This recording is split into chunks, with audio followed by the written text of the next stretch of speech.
मेघालय में जाकर राजा रघुवंशी का मर्डर हो गया। ग्रहों की दृष्टि हो तो सामने वाला लाइफ पार्टनर आपके खिलाफ तंत्र मंत्र की क्रिया कर सकता है, आपको मारने की क्रिया कर सकता है। कौन सी ऐसी राशियां जिनके सबसे ज्यादा ब्रेकअप होते हैं? छठे घर में आपका पार्टनर आपका संबंध बनाए और गुरु की दृष्टि वहाँ ना हो तो आपका जातक, आपका लाइफ पार्टनर आपको छोड़कर चला जाता है। सब कुछ सही था, लेकिन लास्ट में आकर कुछ ऐसा हुआ कि हमारी डील कैंसिल हो गई। मंगल कुंभ की राशि में बैठ जाता है तो लास्ट मोमेंट में काम करके रुक जाते हैं। लॉटरी और सट्टा 3, 6, 9, 12 पैसा इनके पास आएगा ही आएगा, चाहे लोन से आए चाहे इनकम से आए। तो ये नौबत क्यों आती है कि लोग अपना घर तक गिरवी रख देते हैं? जॉब के स्टाइल से नहीं, बिजनेस के स्टाइल से। बुध, शुक्र और शनि आपकी वेट कर रहे हैं कि आप कब आएंगे और कब मैं आपको भविष्य तक नेम एंड फेम में लेके जाऊँ। ये कहना एकदम सही कि कन्या ही राशि है जिसके पास पैसा मैग्नेट की तरह खींचा चला आता है। भगवान का विशेष आशीर्वाद उनके ऊपर रहता है। तो दिल देने में सिंह राशि नंबर 1 है। लेकिन उनके दिमाग में क्या चल रहा है, दिल में क्या चल रहा है, तो लास्ट मोमेंट तक भी किसी को नहीं बताते। एस्ट्रोलॉजी उपाय से भी ज़्यादा कोच का काम करता है। कैसे हैं आप सभी? बहुत बहुत स्वागत है आप सभी का इस पॉडकास्ट में। मैं आप सभी के साथ हूं कंचन।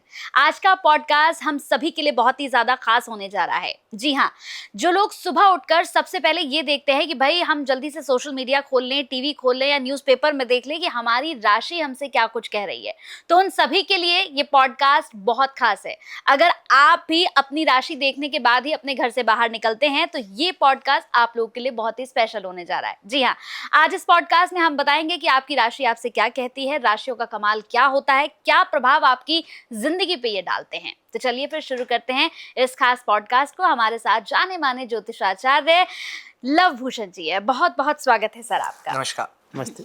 कैसे हैं सर आप? मैं अच्छा हूँ। सर, सबसे पहले आज इस पॉडकास्ट को जैसे ही मैंने शुरू किया, मैंने कहा कि ये उन लोगों के लिए बहुत ज़रूरी है जो सुबह उठते ही सबसे पहले अपनी राशियाँ देखते हैं और राशियाँ देखने के बाद ही अपने घर से बाहर निकलते हैं। सर, मेरा सवाल है कि आजकल सबसे पहले लोग उठते हैं, राशियाँ देखते हैं, फिर अपने घर से बाहर जाते हैं या कोई भी शुभ काम करते हैं, क्योंकि माहौल ही ऐसा है। लोग सोच रहे हैं कि पहले राशियाँ देख लें, उसके बाद ही घर से बाहर निकलें।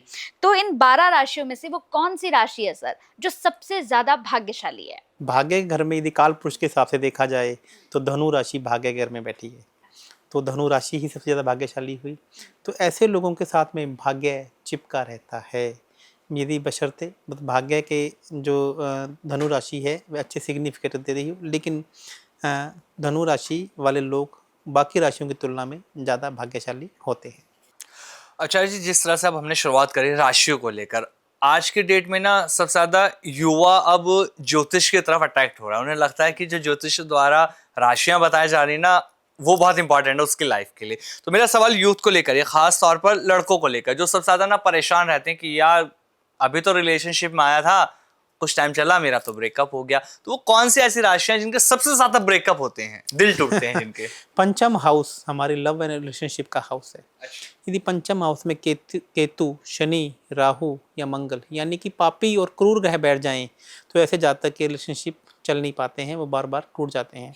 और पंचम हाउस का स्वामी जितने ज़्यादा ग्रहों के साथ में संबंध बनाता है उतने ही जातक के लव एंड रिलेशनशिप में वह रहता है। तो पंचम हाउस इसका मुख्यतः सिग्निफिकेटर है ये जानने का कि आपका लव ब्रेकअप होगा या आपकी लव मैरिज होगी या ब्रेकअप चलेगा या नहीं चलेगा, आप लिव इन रिलेशनशिप में रहोगे, जातक आपके लिए ईमानदार होगा या नहीं होगा। बिल्कुल।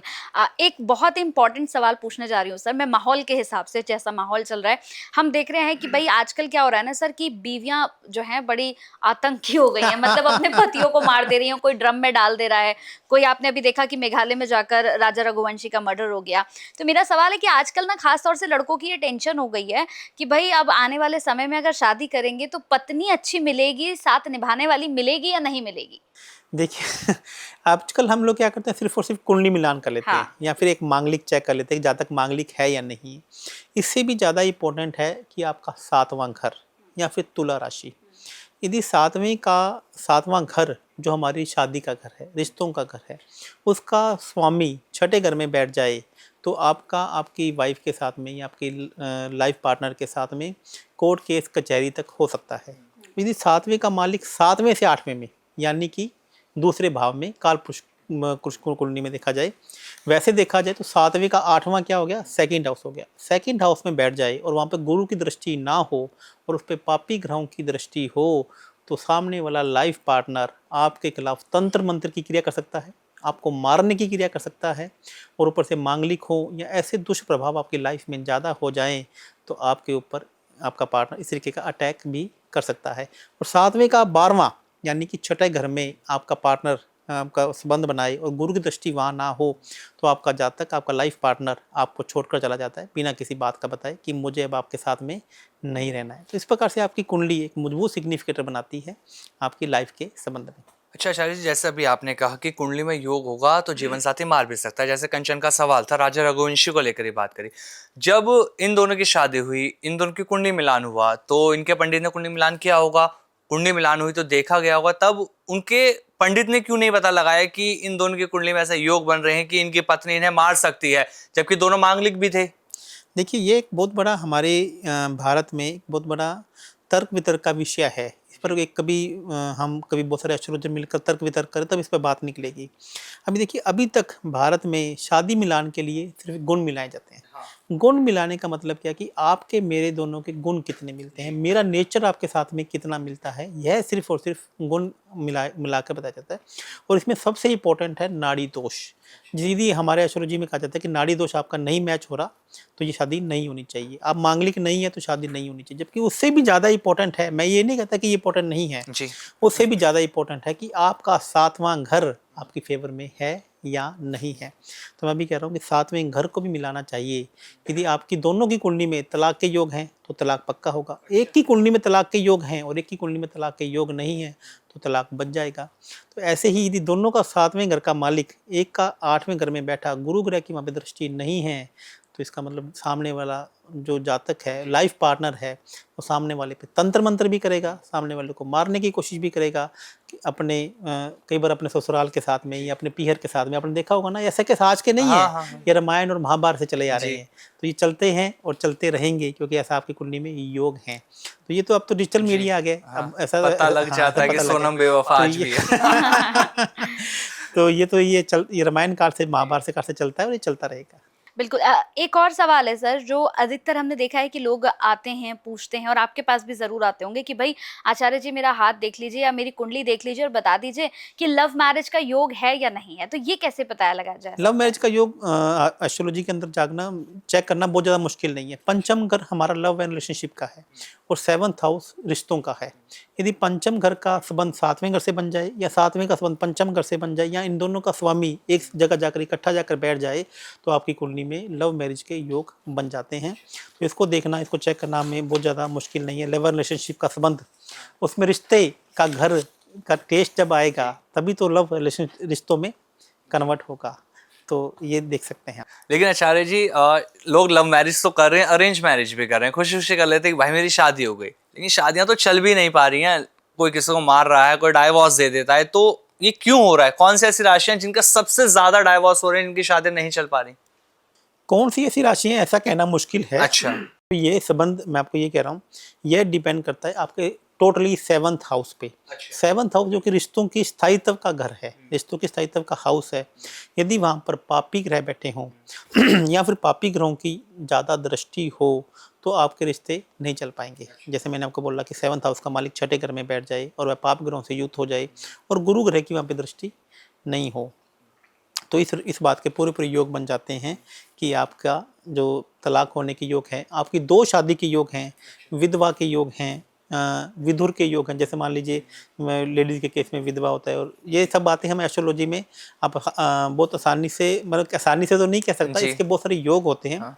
एक योग मैं आपको ये बता देता हूँ, यदि 7वें घर में ड्यूल राशि बैठी हो, द्विवी स्वभावी राशि बैठी हो। अच्छा। ये हैं 3, 6, 9, 12 मिथुन, कन्या, धनु और मीन राशि। इन दोनों का इनका स्वामी भी ड्यूल राशि में जाके बैठ जाए। अच्छा।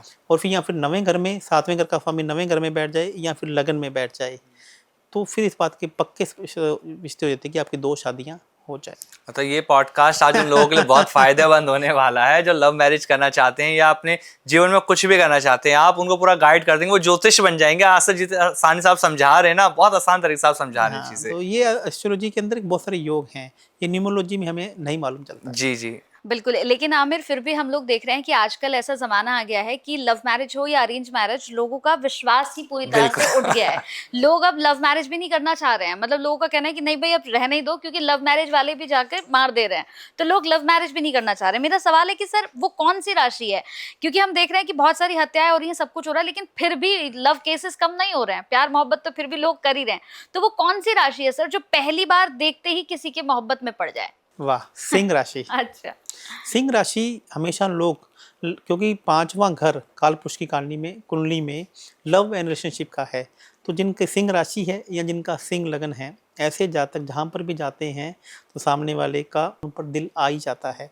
ऐसे जातक जिनकी सिंह राशि है या सिंह लगन है, ऐसे जातक के मल्टीपल फ्रेंड्स होंगे, मल्टीपल लव एंड रिश्ते होने के भी ऐसे लोगों के योग होते हैं, क्योंकि भगवान का विशेष आशीर्वाद उनके ऊपर रहता है। और जो सिंह राशि है, इसे सोशल कनेक्शन की राशि भी कहा जाता है। तो ऐसे लोगों के बड़े बड़े लोगों के साथ में या अपोजिट जो सेक्स मतलब मेल है तो फीमेल के साथ में, फीमेल है तो मेल के साथ में योग कनेक्शन होने के भी योग बहुत ज़्यादा बन जाते हैं, क्योंकि ये सूर्य देवता की उन पर पहले से विशेष कृपा है। मतलब दिल देने में सिंह राशि नंबर 1 है। नंबर 1 लेकिन है। अगर हम रिश्ते निभाने की बात करते हैं ना सर, रिश्ते निभाने में ना लोग बहुत ज्यादा कंफ्यूज रहते हैं, समझ नहीं पाते कि रिश्ता निभेगा या नहीं निभेगा। तो वो कौन सी राशि के जातक होते हैं जो रिश्ते निभा पाते हैं अच्छे से? तुला राशि। अच्छा। तुला राशि के लोग रिश्ते निभाने में विश्वास करते हैं। रिश्ते बनाने में कौन विश्वास करता है? सिंह राशि के लोग। लेकिन रिश्ते निभाने में, अब जो तुला राशि वाले लोग हैं ना, वो बार बार दोस्त बदलना नहीं चाहते, वो बार बार पार्टनर नहीं बदलना चाहते, वो बार बार रिश्तों को खराब नहीं करना चाहते। तो जिनका तुला राशि है या तुला लगन है, ऐसे लोग एक ही रिलेशन को मेंटेन करना चाहते हैं और सामने वाले को भी समझते हैं, और सामने वाले का यदि रिश्ता खराब भी हो जाए तो उनसे वापिस से बना लेते हैं। आचार्य जी, अब हमने बहुत से ऐसे लोग देखे हैं और मेरी फ्रेंड लिस्ट में भी ऐसे बहुत से लोग हैं जो क्या करते हैं कि मेरी बातें तो जान लेते हैं आचार्य जी, मतलब मैं अपनी राम कथा उनको बताऊंगी तो बढ़िया से एकदम बैठ के सुन लेंगे, लेकिन अपनी कोई बात वो मुझे नहीं देते हैं। तो ये कौन सी राशि के लोग होते हैं जो अपनी बातें नहीं देते हैं? वृश्चिक राशि के लोग। अच्छा, इसको वृश्चिक राशि के जो लोग होते हैं वो अपने दिल में बहुत सारी बातें समा कर रखते हैं। ये वाटर एलिमेंट की राशि है। ऐसे लोग इमोशनल होते हैं, उनके दिमाग में क्या चल रहा है वो जल्दी से नहीं बताते हैं। हाँ, सामने वाले की बात सुन लेते हैं, सामने वाले को प्रॉब्लम सॉल्व भी बताते हैं, लेकिन उनके दिमाग में क्या चल रहा है, दिल में क्या चल रहा है, वो लास्ट मोमेंट तक भी किसी को नहीं बताते हैं। लेकिन आचार्य जी, वहीं बहुत सारे लोग ऐसे भी होते हैं ना जिनके पेट में कुछ पचता ही नहीं। अगर मैं बात करूं, बहुत सारे लोग ऑफिस में, जैसा भी कंचन ने बात करी है, ऑफिस में ऐसे लोग भी बहुत सारे होते हैं ना जो गॉसिप करते हैं, जो कहते हैं ना इधर से उधर करना, आग लगाना, जो बड़े की यूज चलता है सबसे ज्यादा। गॉसिप क्यून की अगर मैं बात करूं या किंग की, तो कौन सी राशि के जातक होते हैं? गुरु जब भी बुध राशि में बैठ जाए, कन्या राशि में जब भी बैठ जाता है, या फिर गुरु छठे घर में जब भी आप बैठ जाता है, तो छठे घर को आपके पेट में कहा जाता है, और वहाँ पे गुरु की राशि बैठ जाती है, तो ऐसे लोगों के जातक के पेट में बात पचती नहीं। और ऐसे जातकों को ढोलची भी कहा जाता है। सही कहा आपने। तो ऐसे कोई भी बात इन्हें मालूम चल जाए, तो यदि आपको कोई भी बात फैलानी हो, अपने कहते हैं तो इसको बता दे, उसको ये कह देना कि किसी को बताना मत, सबको तो पता वो लग सबको बता जाएगा। देगा। तो गुरु जब भी छठे घर में बैठ जाए या कन्या राशि में जब बैठ जाता है, तो ऐसे लोगों को बात उनके पेट में नहीं पचती है। बिल्कुल जी। बता दें। आचार्य जी, कुछ ऐसी राशियां भी होती हैं जिनके लिए पैसा जो है वो पहले होता है और नेम फेम ये सब कुछ बाद में होता है, तो ये कौन सी राशि होती है? कन्या राशि। अच्छा। कन्या राशि के लोग ऐसे होते हैं, जैसे आप देखिए बहुत सारे फिल्म के डायरेक्टर्स हैं, प्रोड्यूसर्स हैं, उन्हें लगता है कि यार मुझे नेम एंड फेम से मतलब नहीं, मुझे पैसा आने से मतलब है। कन्या राशि के लोग को हमेशा इंटरेस्ट चाहिए, इंटरेस्ट की इनकम चाहिए, किराए की इनकम चाहिए, उन्हें सैलरी चाहिए। कन्या राशि वालों को लोगों के साथ आप जब भी बैठकर व्यापार की बात करेंगे तो बोलेंगे भैया मेरे इनकम पहले फिक्स कर दो, ज़्यादा कमाइए तो आप रख लो, पहले आप मेरा इनकम पार्ट फिक्स कर दो। तो कन्या राशि के लोग को पहले पैसा चाहिए, नेम एंड फेम बाद में चाहिए। फिर तो आचार्य जी, मतलब ये कहना एकदम सही कि कन्या ही राशि है जिसके पास पैसा मैग्नेट की तरह खींचा चलाता है। नहीं, कन्या नहीं, कन्या के अलावा 5 राशियां और भी हैं। अच्छा, और भी हैं जिन्हें पैसे की और इच्छा पूर्ति की राशि कहा जाता है। मैं भी बोलता हूँ कि अर्थ की जो राशियां हैं, यानी कि 2, 6, 10, वृषभ, कन्या और मकर राशि, और इसके अलावा इच्छा पूर्ति की राशियां, जो सोचोगे वो आपके साथ में हो जाएगा। मिथुन, तुला और कुंभ राशि, यानी कि टोटल 6 राशियां ऐसी हैं जिनके पास पैसा चुंबक की तरह मैग्नेट खींचा की चला तरह, जाता है। जी। पैसा इनके पास आएगा ही आएगा, चाहे लोन से आए चाहे इनकम से आए। अच्छा, आपको कैसे कमाना है ये आपको ये देखना डिपेंड है, करता ये है। आपको डिपेंड करता है। जी। बहुत से ऐसे लोग होते हैं आचार्य जी, हमने देखा है कि अगर हम बैठे हुए हैं और अचानक से अगर उनकी एंट्री होती है तो मतलब मन खुश हो जाता है, उनसे वाइब मैच हो जाती है कि भाई तुम आ गए हो ना, मतलब अब महफिल बहुत अच्छे से सजेगी। तो ये कौन सी राशि के लोग होते हैं? अगेन सिंह राशि, अच्छा। जो सिंह राशि वाले लोग होते हैं ना प्रॉब्लम सॉल्वर होते हैं। ये स्पोर्ट, इनके अंदर जो स्पोर्ट्समैनशिप है ये बहुत ज़्यादा होती है। ऐसे लोग सॉफ्टवेयर डेवलपर होते हैं, तो ऐसे जो कहीं भी जाएंगे तो सामने वाले की प्रॉब्लम सॉल्व करने में इन्हें बड़ा मज़ा आता है। ये चुटकियों में बातों ही बातों में सामने वाले की प्रॉब्लम सॉल्व कर देंगे, सामने वाले की बात सुनेंगे और तुरंत उसकी प्रॉब्लम जो ये ऐसे लोग किसी मीटिंग में नहीं भी जाएँ, पहले जाकर आ जाए, नहीं आ जाएँ तो उनको फ़ोन आता है कि यार आप आज आप आए नहीं, आज आप। मेरा एक दोस्त है मुकेश, वो उसकी सिंह राशि है, तो कहाँ पर भी जाता है तो वो 1 मिनट में माहौल को क्या कर देता है, रंगीन कर देता है। वहीं ऐसे कुछ लोग और भी तो होते हैं ना आचार्य जी, जिनकी आवाज में इतनी मिठास होती है कि लोग उन्हें सुनना पसंद करते हैं। उन्हें लगता है कि किसी महफिल में हम बैठे हैं, एक बंदे की कमी यार वो होता तो उसकी आवाज इतनी मिठास में है कि बहुत अच्छा लगता है उसकी आवाज को सुनने में। तो वो ऐसी कौन सी राशि है? वृषभ राशि। अच्छा। वृषभ राशि के जो लोग होते हैं, या तो वृषभ राशि या वृषभ लगन के लोग होते हैं, तो ऐसे लोग वाणी के बहुत ज़्यादा मीठे होते हैं। ऐसे लोग जब भी बात करते हैं तो ऐसा लगता है कि कानों में मिश्री घुल रही है। जी जी जी। तो वृषभ राशि के लोग हमेशा खाने पीने के भी शौकीन होते हैं और ऐसी बातें करते हैं, ऐसी शेरो शायरी बातें करते हैं, ऐसी रोमांस की बातें करते हैं कि सामने वाले को कर्ण प्रिय लगती है। कुछ लोग ऐसे भी होते हैं आचार्य जी, मैंने देखा है, जिन्हें मिस्टर परफेक्ट या मिस परफेक्ट बनने की आदत है। मतलब जिंदगी भर सीखते रहेंगे, जिंदगी भर कुछ ना कुछ करते रहेंगे, लेकिन जब काम को एग्जीक्यूट करने की बात आती है तो वहां पर वो जीरो हो जाते हैं, वहां पर नहीं उनसे कुछ होता है। ये कौन सी राशि के लोग होते हैं? गुरु जब भी 10वें घर में आ जाए, जहाँ पर गुरु नीच के हो जाते हैं, या गुरु मकर राशि में आ जाए, तो ऐसा जातक हमेशा मिस्टर परफेक्ट बनने की कोशिश करता रहता है, हमेशा ही सीखता रहता है। उसे लगता है कि अभी भी मेरे में कमी है, अभी भी मेरे में कमी है, कहीं मैं कस्टमर में को सेटिस्फाई कर पाऊंगा या नहीं कर पाऊंगा। तो गुरु जब भी नीच के हो जाए, मकर राशि में आ जाए, तो जातक मिस्टर परफेक्ट बनने की कोशिश करता रहता है। जब आपने मिस्टर परफेक्ट की बात करी तो बहुत सारे कपल ना आज के डेट में ऐसे भी हैं, उनकी एक्सपेक्टेशन इतनी ज़्यादा बढ़ गई, उन्हें लगता है कि हमारी लाइफ के अंदर ना लग्जरी होना चाहिए, लंबी गाड़ी होना चाहिए, शॉपिंग पर डेली जाएं, ये करें वो करें, सारी चीज़ें होती हैं, जिसके चक्कर में ना वो क्रेडिट कार्ड से लोन लेना, इधर से लोन लेना, फंस जाते हैं इस चक्कर में।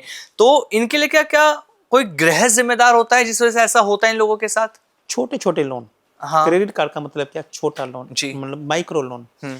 ये आप इसे कहते हैं प्लास्टिक मनी से लोन। प्लास्टिक मनी का लोन आप जातक के ऊपर तभी चढ़ता है जब बुध और चंद्रमा की युति एक साथ में हो जाती है। छठे घर में हो जाए, 8वें घर में हो जाए या 12वें घर में हो जाए, तो जातक प्लास्टिक मनी से लोन लेता है और उसमें फंसता ही चला जाता है। ऐसे जातक के पास सुबह से लेकर शाम तक क्रेडिट कार्ड वालों के या छोटे छोटे लोन, कहीं से 10,000 रुपये का लोन ले लिया, कहीं से 15,000 रुपये का लोन ले लिया, उन्हीं के ही फ़ोन आते रहते हैं। आचार्य जी, आजकल गोल्ड लोन जो है वो बड़ी आसानी से मिल जाता है, लेकिन ये सबके साथ नहीं होता है। हमने देखा है बहुत से लोगों को प्रॉब्लम भी होती है। तो वो कौन से योग होते हैं जो घर का जो सोना है वो गिरवी रखवा देते हैं? गुरु गुरु। जब भी बुध की राशि में बैठ जाए, बुध की भी कन्या राशि में जब भी बैठ जाता है, तो ऐसा जातक गोल्ड लोन ले तो उसको गोल्ड लोन को चुकाना भी मुश्किल हो जाता है, क्योंकि गुरु की दोनों राशियों में बुध ग्रह नीच के माने गए हैं, चाहे वो धनु राशि में हो, चाहे वो मीन राशि में हो। तो ऐसे ही जब बुध को ये मालूम चल गया कि मेरे को गुरु ग्रह ने स्थान नहीं दिया, तो जैसे ही गुरु यहाँ पर बुध की कन्या राशि में आकर बैठ जाए, तो वह गोल्ड लोन को गिरवी करवा देता है, क्योंकि गोल्ड किसे देखा जाता है, गुरु ग्रह से देखा जाता है। तो ऐसा जातक गोल्ड लोन ले या वह गोल्ड उसको बेचना पड़ जाता है, लोन चुका नहीं पाता है, या गोल्ड उसके हाथ से कभी कभी गुम भी हो जाता है। जैसे आपने अभी गोल्ड की बात करी आचार्य जी, अभी हमने क्रेडिट कार्ड की बात करी, बहुत सारे लोग ऐसे भी होते हैं कि वो ईएमआई के जाल में फंसते चले जाते हैं और नौबत यहाँ तक आ जाती है, उनके हालात इतने खराब हो जाते हैं कि वो अपने घर के कागज गिरवी रख देते हैं, घर गिरवी रख देते हैं, ताकि उनके ऊपर जो कर्ज है वो उतर सके, वो अपनी लाइफ को जी पाए। तो ये नौबत क्यों आती है कि लोग अपना घर तक गिरवी रख देते हैं? मंगल बुध की युति। अच्छा। जिन भी जातक को अभी आप जितने भी मैं आपको कॉम्बिनेशन बता रहा हूँ, ये लाइव अपने पॉडकास्ट में बता रहा हूँ, आप अपनी कुंडलियाँ खोलिए और ये चेक कीजिए, जितने भी आपको मैंने कॉम्बिनेशन बताए हैं, आपको सभी के सभी कॉम्बिनेशन आपकी कुंडली में बताएंगे। यदि आप उस समस्या से परेशान हैं, यदि आपकी कुंडली में मंगल बुध की युति है, मंगल छठे घर में जाकर बैठ गया है, मंगल बुध की राशि में जाकर बैठ गया है, तो वह जातक डॉक्यूमेंट से लोन आप ले लेते हैं, डॉक्यूमेंट गिरवी रखे, बैंक लोन ले लिया। जी। कई बार हम उचंती में लोगों के पास अपना गिरवी रख देते हैं, तो डॉक्यूमेंट बुध है और मंगल लोन है। जी। तो इसका मतलब जब डॉक्यूमेंट को गिरवी रख के लोन लेगा, तो जब तक अब उसको चुकाने में या डॉक्यूमेंट को छुड़वाने में बुध ग्रह उसकी जान ले लेगा, उसको इसी जाल में फंसाया रहेगा कि आपको एक लोन को चुकाने में दूसरे लोन के सहारा लेना लेना पड़ेगा। है। जी। और वह लोन भी जब तक चुका नहीं पाएगा। बिल्कुल। कई ऐसे लोग भी हमने देखे हैं आचार्य जी, जो अपना खून पसीना देकर जो है मकान बनवाते हैं, घर बनवाते हैं, और लेकिन जिसे वो रेंट पर देते हैं, कुछ समय बाद पता चलता है कि जिसको किराए पे कमरा दिया था उसी ने पूरे मकान को अपने नाम करवा दिया है। तो ऐसा कब होता है? ऐसी बदकिस्मती कब आती है जीवन में? घर जिसे कहते हैं संपत्ति, घर संपत्ति का जो घर है वो चौथा घर है, चतुर्थ घर है। यदि आप चतुर्थ घर में मंगल ग्रह आकर बैठ जाए या कर्क राशि में कहीं पर भी मंगल ग्रह आकर बैठ जाए, तो ऐसा जातक किसी को भी प्रॉपर्टी किराए पे दे देता है। या प्रॉपर्टी कभी कभी ऐसा होता है ना, आप बोलते हैं कि आप किसी रिश्तेदार को घर दे देते हैं कि आप कुछ दिन के लिए ले लो, बाद में मुझे खाली कर देना, तो वह जातक सामने वाला आपकी प्रॉपर्टी को अपनी प्रॉपर्टी मान लेता है। तो किराएदार अपनी प्रॉपर्टी मान लेता है, जिसी को किसी रिश्तेदार को या दोस्त को दे दिया तो वह अपनी प्रॉपर्टी मान लेता है। तो वह जातक को खाली कराने में या आपको ये कराने में आपको कानूनी विवाद का सहारा लेना पड़ता है, और उसके बाद भी आपको तारीख पे तारीख मिलती रहती है, क्योंकि मंगल ग्रह यहाँ पे क्या हो गए हैं, नीच के हो गए हैं। जब हम घर की बात करें तो आचार्य जी, बहुत सारे केसेस ऐसे भी हम देखते हैं कि इंसान पूरी जिंदगी ना अपनी किराए के मकान में निकाल देता है। उसका सपना तो होता है, हर ख्वाहिश होती है कि मेरा अपना खुद का मकान हो, लेकिन वो ऐसा हो नहीं पाता। पूरी जिंदगी किराए पे निकल जाती है, खुद की भी, उसके बच्चों की भी। तो ऐसी नौबत क्यों आती है? क्या वजह है कि पूरी जिंदगी किराए पे ही निकल जाती है मकान? घर के सुख का जो भाव है, हाँ। जब मैंने बताया कि चौथा घर घर के सुख का भाव है। हाँ। घर के सुख के भाव में जब भी नीच ग्रह के साथ में कोई पापी ग्रह भी बैठ जाए, जैसे मंगल के साथ में केतु बैठ जाए, मंगल के साथ में शनि बैठ जाए, मंगल के साथ में राहु बैठ जाए, और ऊपर से इन्हीं में तीनों में से किसी ग्रह की दृष्टि भी पड़ जाए, तो इसका मतलब है जातक को अब घर का सुख नहीं है। क्योंकि सुखेश जो है वो चौथा घर है। यहाँ पर इन ग्रहों के जितने पापी ग्रहों की, क्रूर ग्रहों की मित्रता या सलिप्ता होगी, जातक को घर का सुख नहीं मिल पाता है। आचार्य जी, बहुत से लोग मुझे ऐसे मिलते हैं, मेरे रिश्तेदारी में भी ऐसे बहुत से लोग हैं जो कहते हैं कि सब कुछ जीवन में ठीक चल रहा था, सारी डील फाइनल हो गई थी, एक मकान जो है बेच रहे थे, सब कुछ सही था, लेकिन लास्ट में आकर कुछ ऐसा हुआ कि हमारी डील कैंसिल हो गई। तो ये क्यों होता है आचार्य जी? जब भी मंगल कुंभ की राशि से अपना योग बनाता है, मंगल 11वें घर में बैठा हो या किसी भी भाव में मंगल कुंभ की राशि में बैठ जाता है, तो लास्ट मोमेंट में काम जाके रुक जाते हैं। आप देखेंगे सामने थाली पड़ी है, हाँ। खाना सजा पड़ा है, जैसे आप मुंह में खाना निवाला आपके मुंह में अंदर नहीं जाता है, क्योंकि शनि महाराज की मकर राशि में मंगल उच्च के होते हैं, तो उन्होंने एक राशि पहले मंगल को दे दी है। तो जैसे ही मंगल शनि महाराज की दूसरी राशि में आ जाते हैं, तो शनि महाराज जी अब बोलते हैं मंगल, अब मैं तुम्हें नहीं छोड़ूंगा। तो यहाँ पर ऐसे आते ही तो लास्ट मोमेंट पे सामने वाले जातक के काम रुक जाते हैं। अच्छा जी, एक चीज़ और इसमें मैं जानना चाहता हूँ, बहुत सारे लोग ऐसे होते हैं जो घर से बहुत ज़्यादा अटैच होते हैं, किसी का दुख देखा उनकी आंखों में आंसू आ गए। ऐसे लोग किस मिट्टी से बने होते हैं? कौन सी राशि के लोग होते हैं? कर्क राशि। कर्क राशि जिसे चलता हुआ पानी कहा जाता है, अच्छा। जिसे बहता हुआ पानी कहा जाता है, तो कर्क राशि के लोग बहुत इमोशनल होते हैं, वो बड़ी डीप और गहराई वाले होते हैं। वह सभी सामने वाले को अपने ही कार्य क्षेत्र में उनके पास में जाके कोई रोने लग जाए तो उन्हें बहुत जल्दी अपना कंधा दे देते हैं। कर्क राशि और या फिर कर्क लगन के लोग, जैसे भगवान श्री राम का कर्क लगन है, इमोशनली हो जाते हैं। इंदिरा गांधी जिनका कर्क लगन है, ऐसे बहुत सारे लोग हैं जी। जो बहुत सारे इमोशनली अटैच हो जाते हैं। मेरा खुद का कर्क लगन है। अच्छा। आचार्य जी, कई लोग ऐसे होते हैं जिनका दिमाग, मैं देखती हूँ कि 24 घंटे ही बिजनेस में चलता रहता है। मेरे बहुत ऐसे खास लोग हैं जो हर वक्त बिजनेस का ही सोचते रहते हैं कि कहाँ से पैसा आ जाए, कहाँ से बिजनेस अच्छे से चल पाएगा। तो ये बिजनेस माइंडेड राशि कौन कौन सी होती है? तुला राशि। तुला राशि जिसे बिजनेस की राशि कहा जाता है, बिजनेस माइंडेड की राशि कहा जाता है। ये कहीं पर भी जाएंगे, कहीं पर भी बात करेंगे, तो इन्हें हर बिजनेस में, हर बात में बिजनेस दिखेगा कि इस आइडिया को मैं बिजनेस में कैसे कन्वर्ट कर दूँ। तो आज जितने भी बिजनेस आइडिया जिनके तुरंत बिजनेस क्लिक किया है, या तो तुला राशि के लोग हैं या तुला राशि उनके लगन में बैठी हुई है। तो ऐसे लोग एक बिजनेस आइडिया को पिक करते हैं और उस आइडिया को बहुत बड़े बिजनेस में तब्दील कर देते हैं। और वहीं कुछ लोग ऐसे भी होते हैं आचार्य जी, जो हार नहीं मानते, वो किसी भी लेवल का रिस्क लेने के लिए तैयार रहते हैं। उन्हें हार नहीं माननी, उन्हें ये पता है भैया मैं रिस्क लूंगा तो ये काम हो जाएगा। ये कौन से ऐसे खास राशि वाले लोग होते हैं? सबसे ज़्यादा तो जो रिस्क टेकिंग कैपेसिटी है वो है वृश्चिक राशि में। आप इंडिया के जितने भी रिस्क टेकर देखेंगे, जिनका चंद्रमा वृश्चिक राशि का है, वह सबसे बड़े रिस्क टेकर हैं और वह बहुत बड़ी रिस्क लेते हैं और उनके दिमाग में क्या चल रहा है वो किसी को नहीं बताते हैं और लास्ट मोमेंट पे बताएंगे। They are higher risk taker in 12 राशियों में से, जिसे कहेंगे वृश्चिक राशि। कई ऐसे लोग हमने आचार्य जी देखे हैं जो ऑफिस में बड़ा सूट बूट पहने रहते हैं, मतलब बिल्कुल अच्छे से वेल मेंटेन्ड होके कोट पैंट पहन के अच्छे से रहते हैं। क्या ये कोई खास राशि होती है जो खुद को बिल्कुल सजा के संवार के रखते हैं? मकर राशि।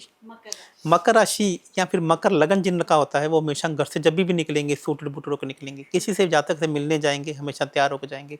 अब विजय माल्या जी की राशि देख लीजिए, मकर राशि है, तो ऐसे लोग हमेशा अपने ऑफिस को भी स्टैंडर्ड मेंटेन करके रखेंगे और घर पे भी रहेंगे। ऐसे लोग दिन में अलग कपड़े पहनेंगे, नाइट में सूट अलग सूट पहनेंगे और सुबह मॉर्निंग वॉक पे जाएंगे तो अलग कपड़े पहन कर जाएंगे। ऐसे लोगों को अपना स्टेटस मेंटेन, अच्छे अच्छे लोगों से रिलेशन बनाना, बड़े बड़े लोगों से रिलेशन बनाना इनकी शौकीन होता है। जिस तरह से पूरे पॉडकास्ट में बात कर रहे हैं ना आचार्य जी, बहुत इंटरेस्टिंग चीजें आप बता रहे हैं। अब डिजिटल पे लोग हमें देख रहे हैं, तो मैं इसी से रिलेटेड चीज अब आपसे पूछने वाला हूँ। डिजिटल का जमाना है, सोशल मीडिया हमारी जिंदगी का एक बहुत बड़ा हिस्सा बन चुकी है। पूरा दिन हम लोग उसी पे टाइम स्पेंड करते हैं। बहुत सारे लोग ऐसे हैं जो सोशल मीडिया पे अपना यूट्यूब बनाते हैं, इंस्टाग्राम बनाते हैं, लेकिन फेमस नहीं हो पाते। बहुत टाइम उन्हें हो जाता है, 2-2 3-3 4-4 साल लगा दे, लेकिन फेमस होते। कुछ ऐसे होते हैं, आज अकाउंट बनाया, आज से वीडियो डाली, महीने 2 महीने 3 महीने बाद उनके लगातार फॉलोअर्स बढ़ रहे हैं, सब्सक्राइबर बढ़ रहे हैं, एकदम से उनको एंगेजमेंट मिलनी शुरू हो जाती है। तो इसके पीछे क्या खास बात होती है कि अचानक से वो इतना फेमस हो जाते हैं, उन्हें खुद पे यकीन नहीं होता? वायु तत्व की राशियां, वायु तत्व यानी कि एयर एलिमेंट। अच्छा। एयर एलिमेंट की 3 राशियां होती हैं, 3, 7, 11, मिथुन, तुला और कुंभ राशि। जी। इन्हें भगवान की तरफ से आशीर्वाद है कि आप सोशल मीडिया पे आइए और आपको आगे मैं बढ़ाऊंगा। आप देखिए कुछ लोगों का कंटेंट देखिए बिल्कुल भी अच्छा नहीं है, कुछ लोगों की एडिटिंग देखिए बिल्कुल भी अच्छी नहीं है, फिर भी भगवान का आशीर्वाद उनके साथ में है। एक एक रील में मिलियंस उनके व्यू आ रहे हैं। तो वायु तत्व की राशियाँ जिनकी भी हैं, यदि आप वायु तत्व की राशि के लोग हैं और अभी तक आप सोशल मीडिया पे नहीं हैं, आप जाइए। भगवान विष्णु, भगवान बुध, शुक्र और शनि आपकी वेट कर रहे हैं कि आप कब आएंगे और कब मैं आपको वायु तत्व नेम एंड फेम में लेके जाऊंगा। मिथुन, तुला और कुंभ राशि। आचार्य जी, बहुत से लोग हमारे बीच ऐसे भी हैं, हमारे ऑफिस में भी हैं या जहाँ मैं रहती हूँ वहाँ भी, जो चाहते हैं कि जिंदगी बिल्कुल सुकून से चले, मतलब ज्यादा टेंशन हमें चाहिए नहीं, एक फिक्स सैलरी हो, घर में पत्नी हो, शाम को जब जाऊं तो मुस्कुराते हुए गेट खोले, अच्छा खाना मिले, बस इसी में हम खुश हैं। तो ये कौन सी राशि के लोग होते हैं? पृथ्वी तत्व के लोग, यानी कि वृषभ, कन्या और मकर राशि के लोग ऐसे लोग होते हैं जिन्हें एक फिक्स इनकम पहले चाहिए होती है। उन्हें एक ऐसा लगता है कि एक रेंट की इनकम, किराए की इनकम ऐसी हो जाए, अब बाकी चीज़ें सेकेंडरी बाद में देखेंगे। तो पृथ्वी तत्व के जो लोग होते हैं, पहले उन्हें एक स्थायी इनकम या फिक्स इनकम वो पहले भागते हैं, उसके बाद वो नेम एंड फेम या लीडरशिप की ओर जाना चाहते हैं। अच्छा आचार्य जी, जिस तरह से हम राशियों को लेकर अभी तक हम बात करी, हमने ग्रहों को लेकर भी बात करी, अब एक सवाल और मैं आपसे जानना चाहता हूँ।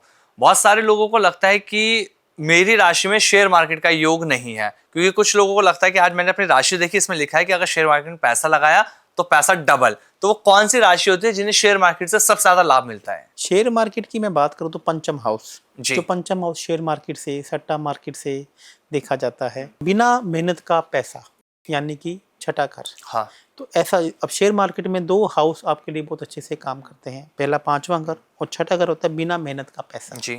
इन दोनों हाउस के मालिक यदि आपस में युति बनाकर एक जगह बैठ जाएं तो इसका मतलब है आपको पैसा शेयर मार्केट से आएगा ही आएगा। अच्छा। और इन शॉर्ट समझें, सूर्य और बुध ग्रह की युति बन जाए, 5वें घर का जो स्वामी है वह सूर्य ग्रह है और छठे घर का स्वामी बुध ग्रह है, तो आपको शेयर मार्केट से पैसा कमाने में वो सहूलियत रहती है, लगातार उनको उसमें लाभ मिल सकता लाभ है। मिल सकता और वहीं एक चीज और होती है, लॉटरी और सट्टा। इसमें भी लोग ना राशि बहुत आजमाते हैं कि यार मेरी राशि में क्या लॉटरी और सट्टा लग सकता है, तो क्या इसके बारे में भी कुछ है?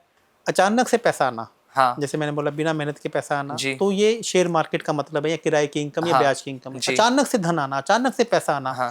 लॉटरी से पैसा आना, तो इसका मतलब 8वां भाव जो आपको एक ही दिन में करोड़पति बना देता है। यदि 8वें भाव का स्वामी 11वें घर में बैठा हो दूसरे भाव से लिंक बनाकर, तो आपकी कुंडली में एकदम से पैसा आने का, लॉटरी से, सट्टे से, जुए से या 2 नंबर की इनकम से पैसा आने का योग आपकी कुंडली में बन जाता है। आचार्य जी, कई लोग ऐसे होते हैं जो अक्सर कहते हैं कि हमारे घर में आज पंखा खराब हो गया, फ्रिज खराब हो गया, ट्यूबलाइट चलते चलते बंद हो गई, अचानक से घर में जो भी इलेक्ट्रॉनिक जो सामान है हमारे पास वो कुछ ना कुछ खराब हो रहा है। तो ये क्यों होता है और कौन सी राशियों के साथ ज्यादा होता है? ये राहु ग्रह से देखा जाता है। राहु ग्रह से। जो इलेक्ट्रॉनिक आइटम है, जितने भी इलेक्ट्रॉनिक आइटम, यदि आपके घर पे इलेक्ट्रॉनिक आइटम खराब हो रहे हैं, गाड़ी का साइड का मिरर टूट गया है, आपके घर का शीशा टूट जाता है, शीशा और दर मिरर मतलब ग्लास में फ़र्क है यहाँ पे, तो और घर के इलेक्ट्रॉनिक आइटम बार बार ख़राब हो रहे हैं, तो इसका मतलब राहु ग्रह अब आपको ख़राब सीटिंग फैक्टर दे रहा है और वो आपको पहले से संकेत दे रहा है कि कोई ना कोई आपके साथ में फ्रॉड हो सकता है, ऑनलाइन फ्रॉड हो सकता है, तो बच के रहिएगा। तो यानी कि प्रकृति अब आपको संकेत दे रही है। अच्छा जी, घर के बाद अगर हम बात करते हैं तो लोगों की ख्वाहिश होती है कि मेरे पास एक लग्जरी गाड़ी हो। हर किसी की ख्वाहिश है कि यार मेरे पास अगर कम सैलरी भी है तो उसके अकॉर्डिंग गाड़ी हो, जिसपे ज़्यादा पैसा लगता है, एक लंबी चौड़ी गाड़ी हो। तो आपके पास गाड़ी होगी या नहीं होगी, कैसे पता लग सकता है? शुक्र ग्रह, अच्छा, यदि आपके पास में शुक्र ग्रह आपको मजबूत सिग्निफिकेटर दे रहा है तो आपको बड़ी गाड़ी, बड़ा घर, बड़ा बंगला देने से आपको कोई रुक नहीं सकता है। यहाँ पे एक बुध और शुक्र ग्रह की एक युति होती है जो आपको बड़ा गाड़ी और बड़ा घर दोनों प्रोवाइड करती है। आचार्य जी, गाड़ी की बात तो हो गई, ठीक है, गाड़ी आपने बता दिया कि कैसे आती है, कौन से ग्रह से देखा जाता है, लेकिन कई लोगों को हमने देखा है कि गाड़ी बार बार पंचर हो जाती है, गाड़ी बार बार खराब हो जाती है, तो क्या इसमें भी कोई बात होती है या फिर ये खामखा में लोग परेशान होते हैं? नहीं, जब भी शनि ग्रह खराब हो जाते हैं तो आपकी गाड़ी पंचर होगी, और जब शुक्र ग्रह खराब होंगे तो गाड़ी बार बार खराब होगी। अच्छा। टायर, रबड़ जो है वो शनि ग्रह से देखा जाता है, और जो गाड़ी है वो शुक्र ग्रह से देखी जाती है। यदि आपका शुक्र नीच का है, शुक्र खराब है, तो आप देखेंगे गाड़ी में खरोंचे पड़ जाएंगी, गाड़ी किसी टच हो जाएगी, गाड़ी चलते चलते आपकी खराब हो जाएगी, और टायर पंचर होता है तो शनि ग्रह कहीं ना कहीं ज़्यादा खराब होता है। अच्छा जी, अब मैं आपसे ना एक उपाय भी जानना चाहता हूँ। बहुत सारे लोग ऐसे होते हैं जिनके पास पैसा एकदम आता है और अचानक से चला भी जाता है, तो ऐसी कौन सी दिक्कत उनकी कुंडली में है या कौन सा ग्रह उनका खराब है जिस वजह से ये होता है कि पैसा आया और चला गया? तो अपने पैसों को कैसे संभालेगा, इसके लिए कोई उपाय है आपके पास? दूसरे घर का स्वामी जी। यदि 8वें घर में बैठ जाए, हाँ, या फिर दूसरे घर का स्वामी 12वें घर में जाके बैठ जाए, तो ऐसे जातक के पास पैसे का आना जाना लगा रहता है। अच्छा। पैसा इसके आदमी को टिकता नहीं है, जी। पैसा एकदम से आएगा और पैसा एकदम से चला जाएगा। यदि आप चाहते हैं कि पैसा आपके पास आ जाए और पैसा आपके पास जाए नहीं, जी। तो आपको स्वीपर्स को यानी कि क्लीनर्स को आपको दूध की खीर या ठंडा दूध आपको पिलाते रहना चाहिए। मतलब आपका ये उपाय करोड़पति बना सकता है क्योंकि एक छोटा सा उपाय जी। आपको एक बड़ी से बड़ी समस्या से बाहर भी निकाल सकता है। और जब बात होती है आचार्य भूषण जी के उपाय की, तो सबसे ज्यादा कारगर साबित भी होते हैं। हमने बहुत सारे रील देखे हैं आपके, जो करोड़पति बनाने के उपाय हैं या किसी तरह के उपाय जो आपने बनाए, लोगों ने करे, उन्होंने फायदा मिला।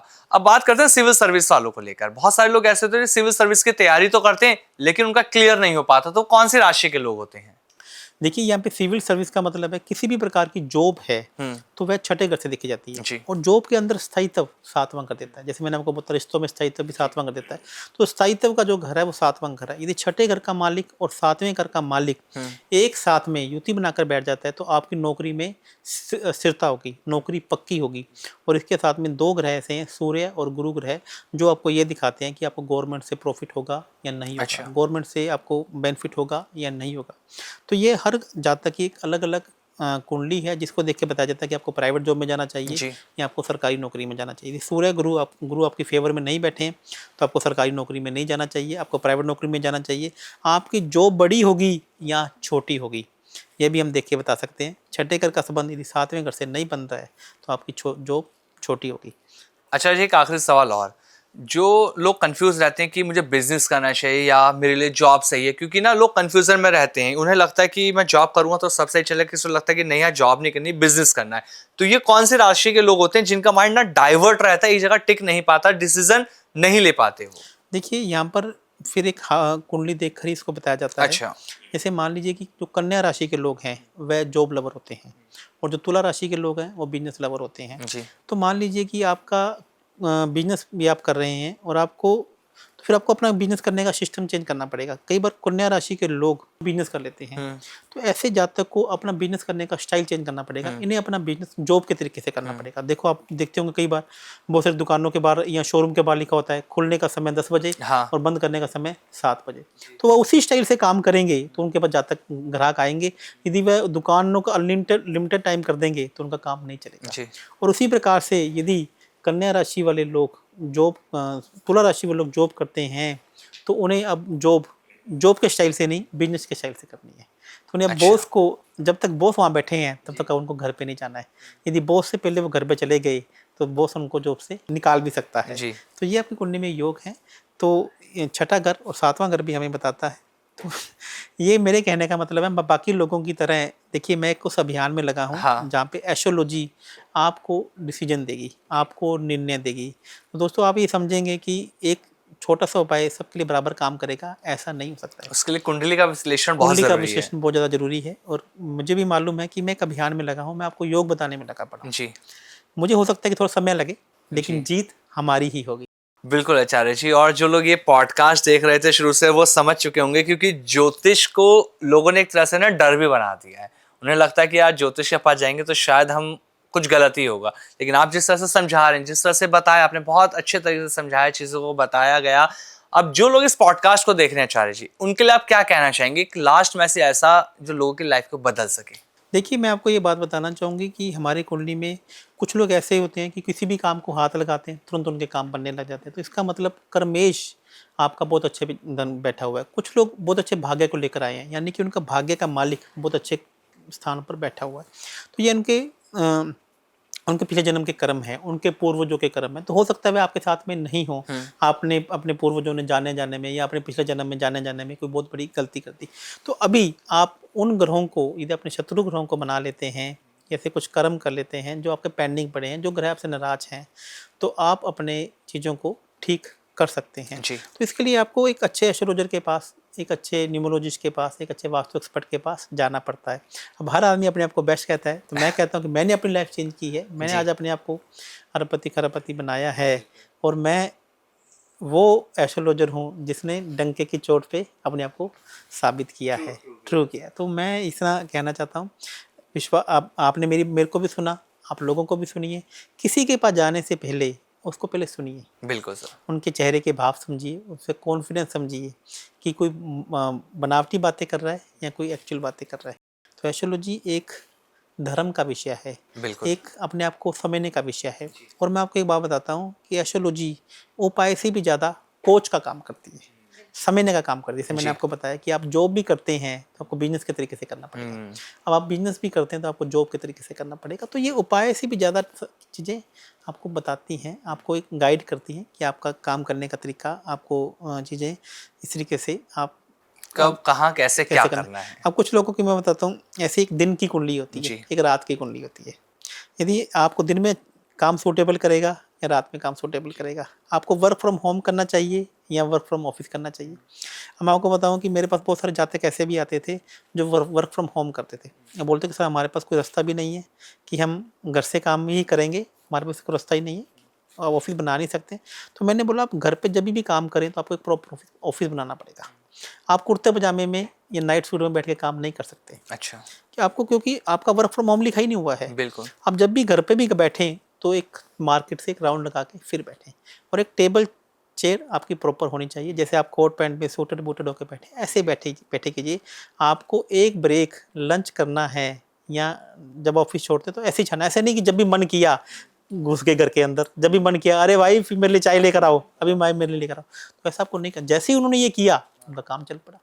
तो एस्ट्रोलॉजी एक कोच की तरह काम करती है, एक आपको ये वो आपको आपका जो काम रुका हुआ है वह आपका करवाता है। और मुझे लगता है कि अगर किसी को भी अपनी जन्म कुंडली का विश्लेषण कराने के बाद अपने जीवन को बदलना है तो लव भूषण जी हमारे साथ हैं, आप उनसे कांटेक्ट कर सकते हैं और अपनी जिंदगी बदल सकते हैं। बहुत अच्छा लगा सर आपसे मिलके, और मैंने कई प्रोग्राम्स आपके साथ किए हैं और काफ़ी आपके बारे में जाना है, तो मुझे लगता है कि वाकई में लोगों को आपसे सीखने और समझने की ज़रूरत है, क्योंकि आप एक ऐसी रिपोर्ट तैयार करते हैं जो रिपोर्ट बताती है कि आपके जीवन में क्या चल रहा है। बहुत अच्छा लगा सर। तो मैं एक लाइफ चेंजिंग रिपोर्ट हमने ऐसा शुरू किया है जिसमें बहुत सारे लोग मेरे से मिल नहीं पाते हैं, मेरा बहुत सारा वेटिंग पीरियड है। तो आप लाइफ चेंजिंग रिपोर्ट अपनी डेट ऑफ बर्थ डालिए, तो हम आपकी पूरी की पूरी कुंडली आपके सामने खोल के रख देंगे कि अभी आपके साथ में क्या चल रहा है और ये जो समस्या आ रही है उसके पीछे का कारण क्या है। अच्छा जी, जैसे अभी लाइफ चेंजिंग रिपोर्ट के बारे में बताइए, एक चीज़ और मैं आपसे पूछना चाहूँगा। जब ज्योतिष के ऊपर हम बातें कर रहे हैं तो बहुत सारे लोगों का ये सवाल भी होगा, मेरा भी आया है, तो क्या वो ज्योतिष आप सिखाते भी हैं जिस तरह से आप चीज़ें बता रहे हैं? जी, मैंने अभी ज्योतिष को सिखाना आरंभ किया है। तो ये ज्योतिष को सिखाना मैंने इसलिए आरंभ किया है कि हमारे भारत में जो प्राचीन ज्योतिष जिन्होंने सीखा था वह इनके रहस्यों को अपने साथ में लेकर चले गए। अच्छा। तो ये मेरी बड़ी अच्छी खुशकिस्मती थी कि मेरे गुरुजी ने मेरे को एस्ट्रोलॉजी के बारे में वो गूढ़ रहस्य बताई, वो सब चीज़ें बताई जिन्हें मैं आज एस्ट्रोलॉजी के माध्यम से जी। लोगों को समस्याओं का सोल्व कर रहा हूँ। तो आज मेरे मन में ये इच्छा है कि हम भारतवंशी पूरे विश्व में राज करें, तो ये सनातन धर्म का डंका घर घर में बजे। तो इसको लिए मैंने एस्ट्रोलॉजी को सिखाने का एक प्रण लिया है, जिसमें जितना मेरे को ज्ञान नॉलेज मेरे गुरु ने दी है, जी। मैं कोशिश करता हूँ कि वह सभी चीज़ें मैं सामने वालों को सिखाऊं। चलिए, बहुत बहुत थैंक यू सर, बहुत बहुत शुक्रिया, आपने अपना कीमती समय दिया और इतना अच्छा ये पॉडकास्ट गया है, लोग इसे बहुत पसंद करेंगे। Thank you so much sir. Thank you so much, धन्यवाद। नमस्कार सर।